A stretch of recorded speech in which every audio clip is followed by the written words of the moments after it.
Hi Donatas, a tough week is ahead of you. First Monaco, then Virtus. You played in Monaco. What can you tell us about their strengths and weaknesses? I mean, Coach already talked a little bit about Monaco as a team, how they play at home, and I know from my personal experience, they play way better than they play on the road. They play way more physical, way more aggressive. If you allow them to catch the flow, it's going to be very difficult game. It's going to be very difficult to beat them. So obviously we have to be a more physical team, disturb them as much as possible, not let them catch the flow, and just fight till the end like we did last game. I think that the coach did an amazing job in the previous game. And at halftime, I think we were down 13. He came in the locker room, instead of creating some uncomfortable situation, he calmed everyone down. He said, listen, it doesn't matter the result, we have to fight from the first to the last minute.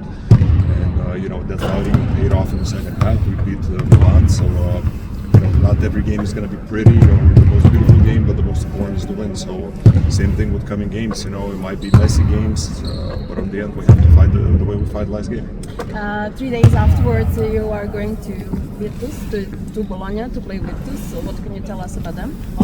Young athletic team, coached very well. They play really good basketball with Edwards, being their leader. Around they have great shooters, also athletic young big guys. So I feel like their team is really complete team.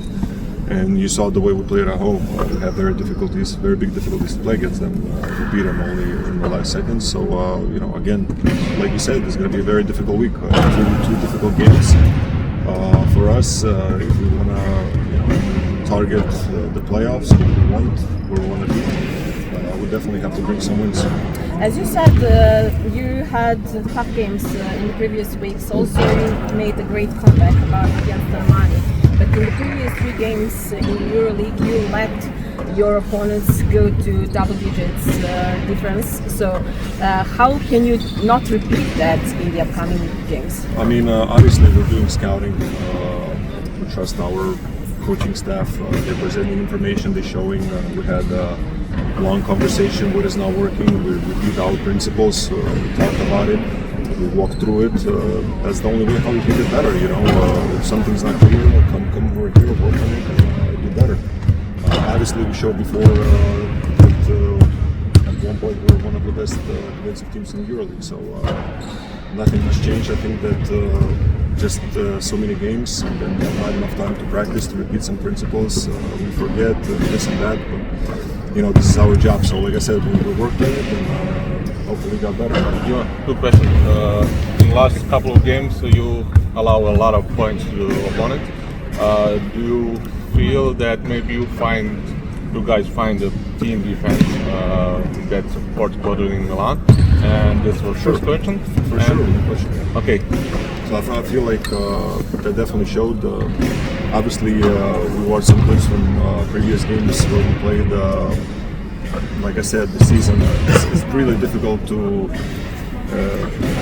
So far in my professional career, I never met a team that plays uphill all the time. You're gonna have those downhills with energy, with psychological tiredness. There's multiple things that affect the players, the team, and we can talk days and days, what affects us. But at the same time, you always want that when you're high, stay as high as possible for a long time. But then when you go low, don't go low to the bottom. So obviously we had our rougher period, which is, like I said, it's completely natural, normal. Every team going through it. Some teams going through it in the beginning of the season, some in the middle of the season, like we are. The most important not to have these type of drops in the end of the season when every game is going to matter. The playoffs comes, and the most important games comes. And Joel, it's come back. Do you feel maybe he can connect you in that defensive end because he's like very good defender player, including the other guys? For sure. I mean, I'm really impressed with the player he is. The athleticism he has, the size he has, the strength he has, the touch also he has. I'm really impressed by him, his abilities. I think he's an amazing person first of all, and then an amazing basketball player. So we're really happy to have him around, and you know, we all understand, me as a veteran, I understand that our job is to win the games here, not to you know, come here and fight for the minutes or this and that. That's coach's job. We're gonna go in and try to give 100%. Will it be easier for you and Buka in that position of the game? Of course. I mean, you know, right now we're gonna have some substitutions in practice. There was more moments where me and Sammy and me and Buka were without substitutions running for 1 hour. You know, it's not fun, but listen, you have to do what you have to do. This is how it is.